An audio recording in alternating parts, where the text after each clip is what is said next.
Good afternoon, everybody. How's everybody doing? Good. Well, first of all, I just really want to thank everybody for being here.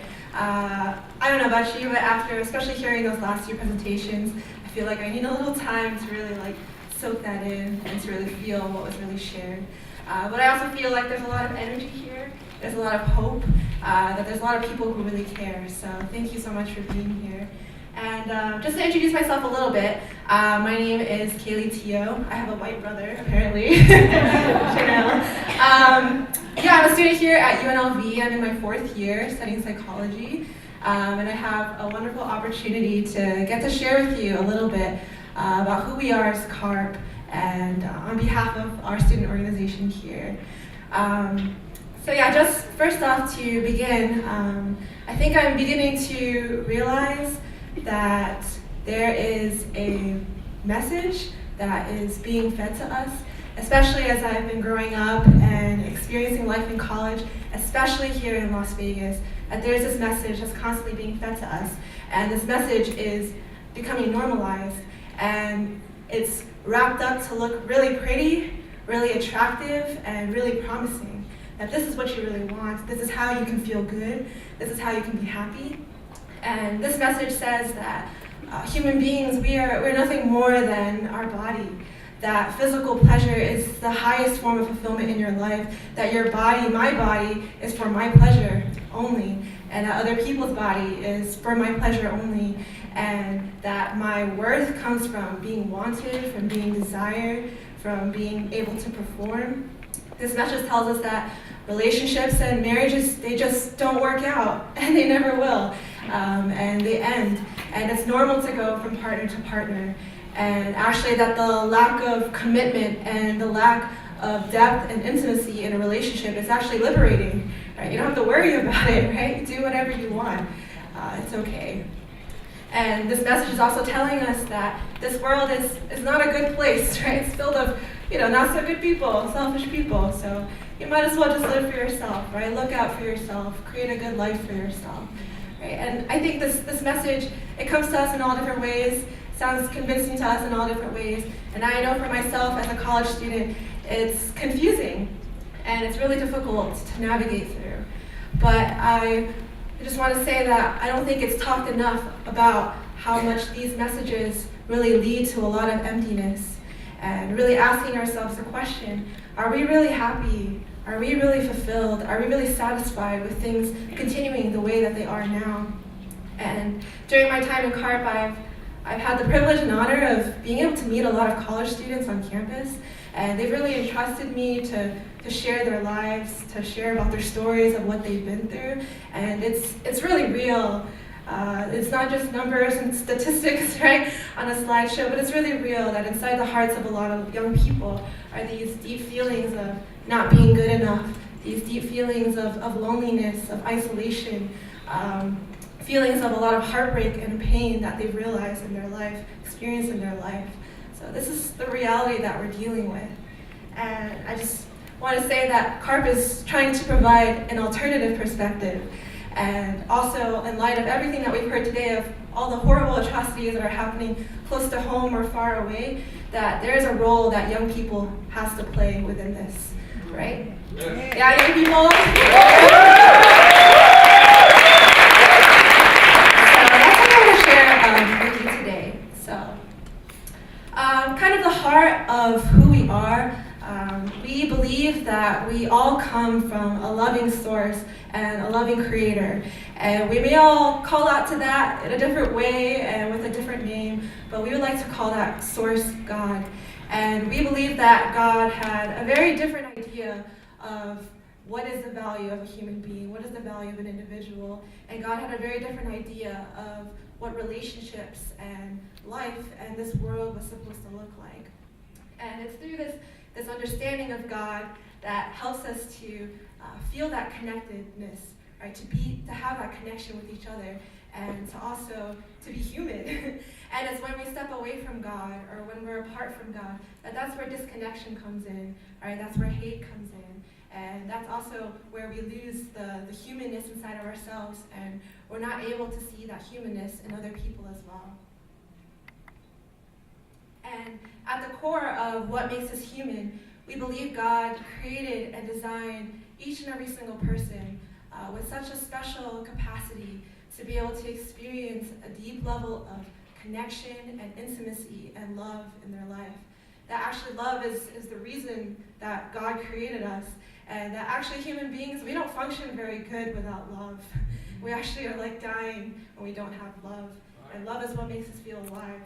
And it doesn't matter, like what religion you are, what race you are, what religious text you are, what political party you're a part of, what you ate for lunch, right? This is all the same for human beings. Yeah, we're all looking for love. This is our common striving.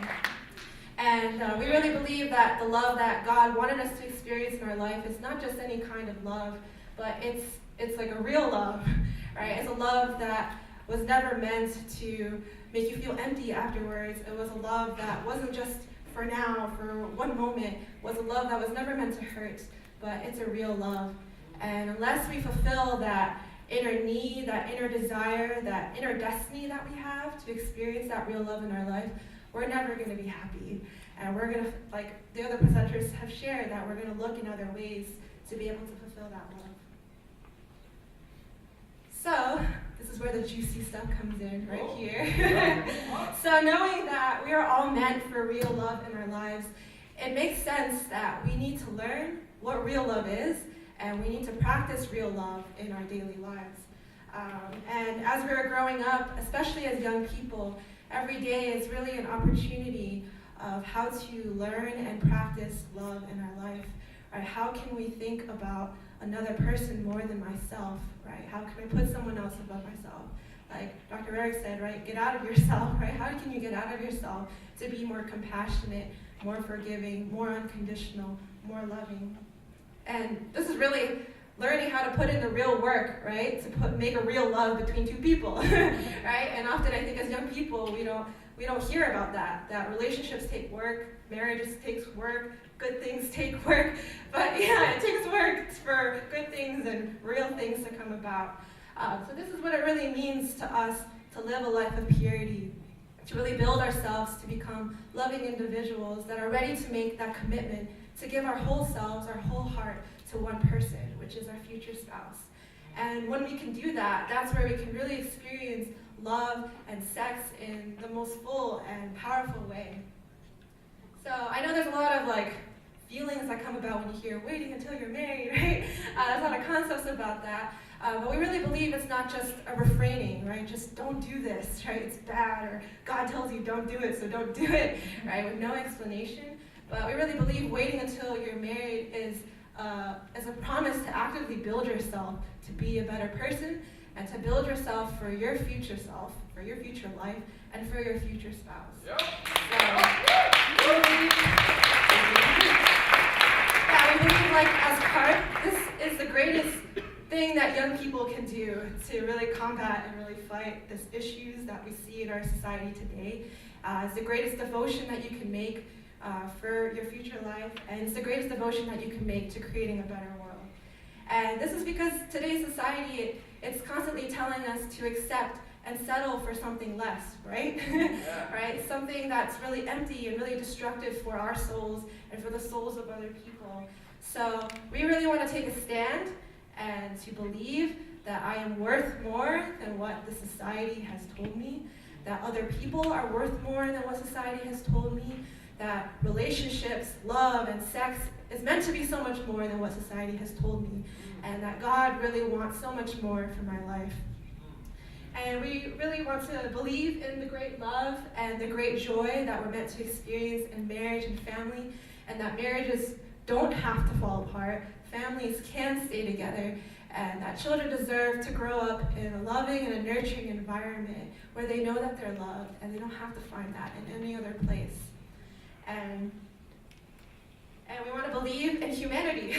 We want to believe in the humanity inside of ourselves, in the humanity of all people, and that a peaceful world is really possible, where there is no more suffering and there is no more pain. And we believe that this isn't just wishful thinking, right? It's not just some like distant ideal, and we're not the ones to just point the fingers and say the government needs to change and all this needs to change, right? But we really believe that this change has to start with me, myself first, and all of us, right? Choosing to take responsibility for our actions, choosing to take responsibility of our love and our hearts, what kind of quality of love we're really practicing.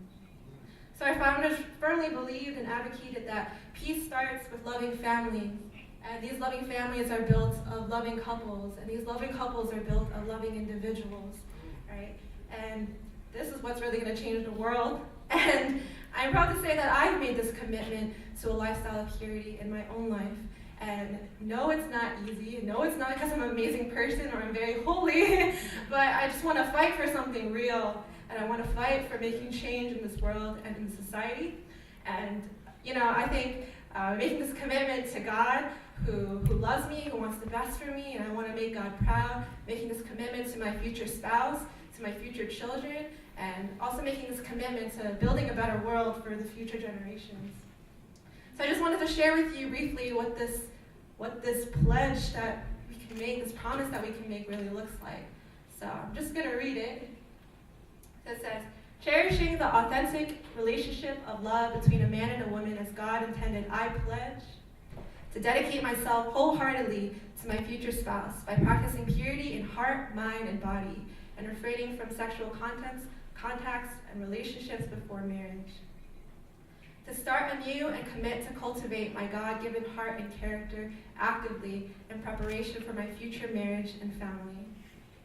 And to spread the culture of selfless, God-centered love by encouraging others to the lifestyle of purity through my own example. So I just wanted to share that this is what myself and my fellow brothers and sisters in CARP, not just in Las Vegas, but all around America, give it up. All around the world, are trying to devote themselves to, right? Making this stand to break the cycle, to become loving individuals who can create loving marriages and loving families. So I believe there's a great need for people who can really feel the suffering and pain in this world as their own, and to say that that's not okay, that this continues. And I believe that we are those people here.